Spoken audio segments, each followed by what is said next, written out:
Ito po, breaking news. Sumuko po si Bong Revilla. Okay? Dahil nilabasan na po siya ng warrant of arrest at ito po ay hinarap. Sumuko po Sumuko po.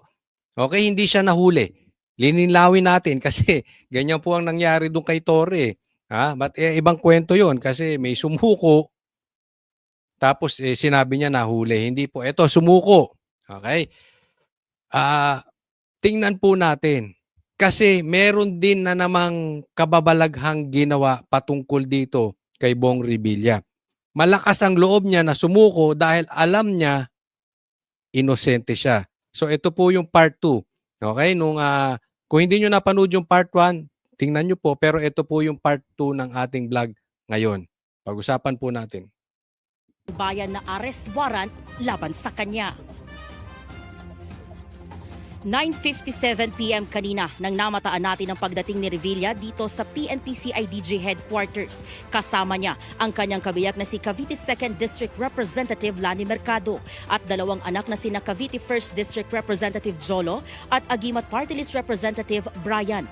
Sa isang Facebook Live ngayong gabi, nanawagan si dating Senador Bong Revilla ng panalangin para sa kanya at para sa kanyang pamilya. Sinabi niya ito sa isang Facebook Live video pasado alas 9 ng gabi. Aniya, parang walang due process. Dagdag ni Revilla, haharapin niya ang kanyang kaso ng walang takot. Napakasakit po para sa akin at para sa aking pamilya. Yun lamang po, maraming salamat. Alam ko hindi ako papabayaan ng Diyos. Thank you po sa inyo lahat. Please pray for me. Grabe. Grabe po ang nangyari dito sa investigasyon sa Blue Ribbon. At alam naman natin, ako'y buong pagkataong naniniwala, inosente po ito si Bong Revilla. Pero wag po natin kakalimutan na ang style po talaga ng gobyernong ito ay i-divert para mapalayo sa mastermind. Kaya nga, hinaharap niya to ng buong tapang. Kasi nakita naman natin yung Blue Ribbon. Ganito rin ang nangyari. Diba? Ganyan ang ginawa nila kay Pastor Kibuloy. Ganyan ang ginawa nila kay Tebes. Ganyan ang ginawa nila kay Bantag. Ganyan ang ginawa nila kay PRRD. Ang hinihingi lang naman ni Bong Revilla. Huwag na natin pag-usapan, tama ba siya o mali ba siya? Ang pag-usapan natin, same din ng sinabi ko kay PRRD, kay Bantag, kay Tebes, kay Pastor Kibuloy. Alam ko, tama po sila. Alam po natin. Ako, sabi ko nga, inosente to si Bong Revilla. Pero dito na lang tayo mag-focus. Walang due process. Isipin mo, kanina lang na-raffle kung sinong hahawak sa kaso ni Bong Revilla, biglang may warrant of arrest na. Alam natin na desperado na ang gobyerno. Pina-impeach na nga niya sarili niya eh. Di ba? Ganyan po sila.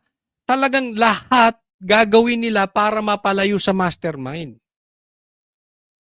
Ang daming binanggit kanila dun sa Blue Ribbon. Even yung secretary ng DPWH. Tinuturo sila. Bakit napunta kay Bong Revilla? At ang napakabilis naman. Diba? Ang bilis nung pangyayari At bakit siya lang? Sa dami ng tinuro, bakit siya lang? Meron ding ibang tinurong senador Hindi ko sinasabi na may sala yung ibang senador. Pero trinabaho to. Alam naman natin agad Halata naman natin pag ang tao tinatrabaho. May mga senador din alam ko inosente. Pero pinag-iinitan din sila. Kaya lang mas matindi ang init dito kay Bong Revilla dahil ito, tinuloy-tuloy trinabaho. Alam naman natin kung saan galing dapat ang problema, nandyan sa Congress Sa lower house, ba't tayo napunta rito? Ito po, may papakita ko sa inyo dito pa lang makikita nyo na merong script sila. Dito pa lang makikita nyo, tinatrabaho po si Bong Revilla. O, tingnan po natin. Ito po. Ha? Kanina, yung abogado, na pinakita ko sa inyo, yung abogado ng First Lady, siya din ang nag-impeach doon kay Presidente Bongbong Marcos. Nakakapagtaka, di ba? Yung connection. Eto, isa pa to. Isa pa. Oh.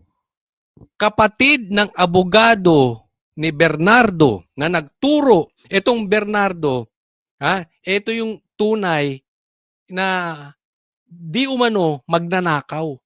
Siya mismo.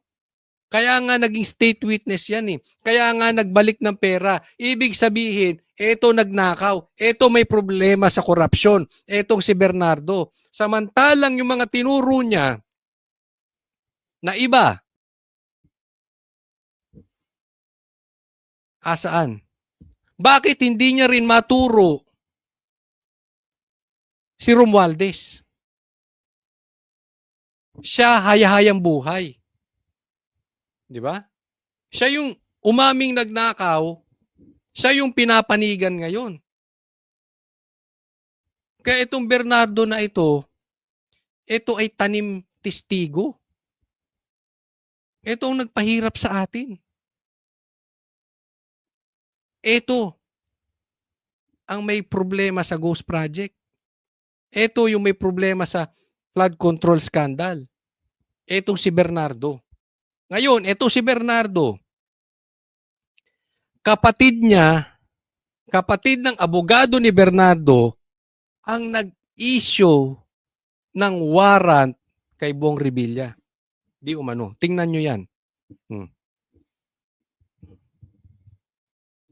Hindi ko mabasa eh. Ha? Tingnan nyo yung pangalan.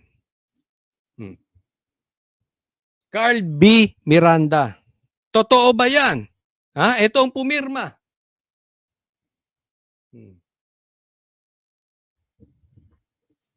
Kapatid mo, Carl B. Miranda. Yung abogado ni Bernardo. Yung nag-issue ng warrant. Bay, dapat i-check to. Ha? Dapat i-check to ng korte. Bay, hindi po pwedeng ganito. Dahil kung ito'y may katotohanan, pang-aabuso po ito sa posisyon. Pang-aabuso ito ng kapangyarihan. Pwede ba ito? Ikaw mag-i-issue ng warrant, abogado, kapatid mo? Anong klase yan? Diba, nakikita nyo na yung script? Kaya lang ang problema, hindi naman i-discuss ng ano yan eh. Ng media. Kaya ako tinatanong ko, totoo ba na magkapatid kayo? Yun man nagtatanong lang. Kung walang katotohanan, i-deny nyo. Kung may katotohanan, aminin nyo. At sana ibalita rin to ng mainstream media. Diba? Yan po ang nakakasakit sa atin eh. Nawawala na yung due process. Ganon din naman kay PRRD. Hindi naman natin sinasabi na walang kasalanan si PRRD o hindi rin naman natin sinasabi na ililigtas siya ng batas. Ang magdidesisyon po nun, korte. Pero padaanin lang sa tama, proseso. Bakit binitbit agad dun si PRRD? Ganun din dito. Huwag na natin pag-usapan kung inosente. Pero gaya na sabi ko, kayo naniniwala inosente to. Pero ang magdidesisyon yan, korte. Padaanin nyo lang sa tama. Bakit inaalis nyo due process sa Pilipinas? Oh. Ang tanong ko sa inyo, yung ginanap ba kanina diyan sa Blue Ribbon investigation? Napalapit tayo sa mastermind? Ito pang pag-issue ng warrant of arrest kay Senator Bong Revilla, napalapit tayo. sa mastermind? O lalo tayong napapalayo? Ha? Tuloy po natin. Nitong Biyernes lang inihain ng Ombudsman sa Sandigan Bayan ang mga kasong graft at malversation through falsification of public documents. Bilis no, ngayong Biyernes lang. Anong araw pa lang? Biyernes lang hinain. Lunes, ni-raffle. Lunes din ng gabi, may warrant na. Pambihira. Kaya nyo pa lang ng mabilisan eh. Bakit dun sa pag-iimbestiga dyan sa in aid of legislation dyan sa Blue Ribbon, napurnada kayo na napurnada, napatagal kayo ng napatagal. Hanggang ngayon, andun pa rin kayo sa mga bubwit. Laban kina dating Senador Bong Revilla at 6 na iba pa kaugnay sa umano'y 92.8 million peso Ghost Flood Control Project sa Pandi, Bulacan. Kaninang umaga, iniraffle ang mga kaso sa korte.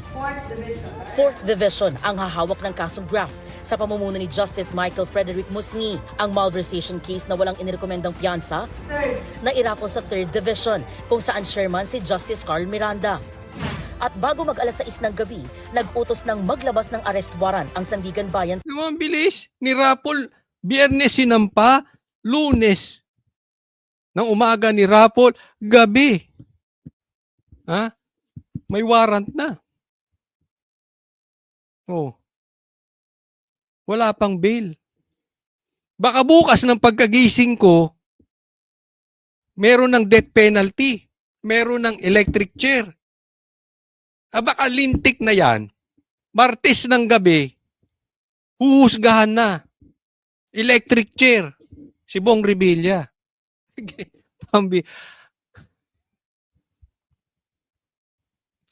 Hindi ko alam talaga. Alam nyo, hindi ko alam kung magagalit ako sa ginagawa nitong mga ito o tatawa na lang ako eh. Circus po ito nangyayari. Alam mo, magkahalong galit tsaka magkahalong kakatawa. Kasi nakakagalit dahil sobrang abusado sila. Pero nakakatawa na sobrang katanga nung pagkaka-script nila. Tanga direktor nitong mga to. May tanga talaga.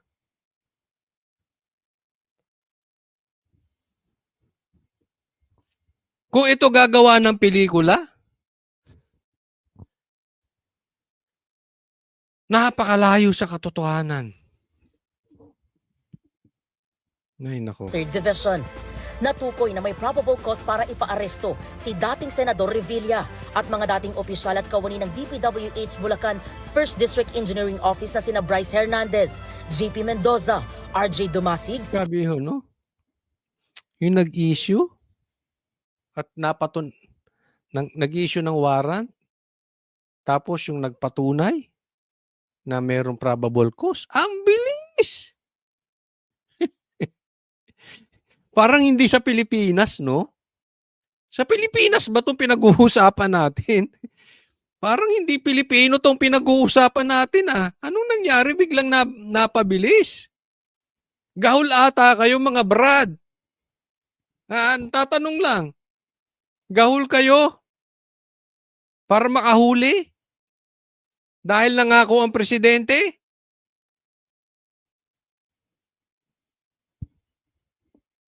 Na-delay? Dahil sabi nyo may mga malalaking isda mauhuli? Na merong hindi merry ang Christmas? So ngayon gahol kayo? Nagugumahol kayo? Pambira, oh. Emelita Huat, Juanito Mendoza at Christine Pineda. Naglawas na rin ng hold departure order laban sa 7. Sa kasong inihain ng Ombudsman, Pati hold departure order. Si Saldi ko, ang bilis, nakaalis. Si Bunuan nga, nakaalis. Buti, bumalik eh. Kay Bong Revilla, may HDO agad. Tahan sila ng pagsasabwatan para ilabas ang pondo para pampagawa ng flood control project sa Purok 5 Barangay Bunsuran sa Pandi. Pero nang inspeksyonin ng lugar, wala namang naitayong proyekto. Ayon sa Ombudsman, para mailabas ang kabuang project cost, nagpalsipika umano ng mga accomplishment report at nag-issue ng mga peking billing document. Sa mga testimonya ni dating DPWH USEC Roberto Bernardo, isa si Revilla sa mga idiniinya sa issue ng kickback sa mga flood control project. 2024 nang magtagpo umano sila ni Revilla kung saan ibinigay umano ni Bernardo kay Revilla ang listahan ng mga proyekto mula kay dating DPWH Bulacan 1st District Engineer Henry Alcantara. 25% umano ang napag-usapang commitment para sa nooy senador. Noong Nobyembre, Alam nyo kaya sinungaling ito eh. Puro salaysay niya. Diba? Kasi pwedeng diktahan eh. At ang balita po natin, pabago-bago po ito. Iba na nga yung sinabi niya at iba na yung naisampa. Pag, alam nyo, hindi po natin tatantanan to. Kasi merong sa likod to eh. At ito po titingnan natin. Dahil sa ginagawa nito sa Bernardo, nakakaligtas yung mga mastermind. Malaking tao po kasi ito si Bong Revilla. Senador, dating senador, pamilyang artista, pamilyang politiko, napakalakas sa Cavite. Ang tanong, nagturo, may ebidensya ba? Sana naglabas siya ng ebidensya. Wala nga siyang ebidensya eh. Puro yung salaysay lang niya. Ito ba ay dapat nating paniwalaan? Ito ba testimonya ni Bernardo nakakatulong para matukoy ang mastermind o napagtatakpan ang mastermind? Kayo na po sumagot. Basta ako, alam ko kung anong nangyayari.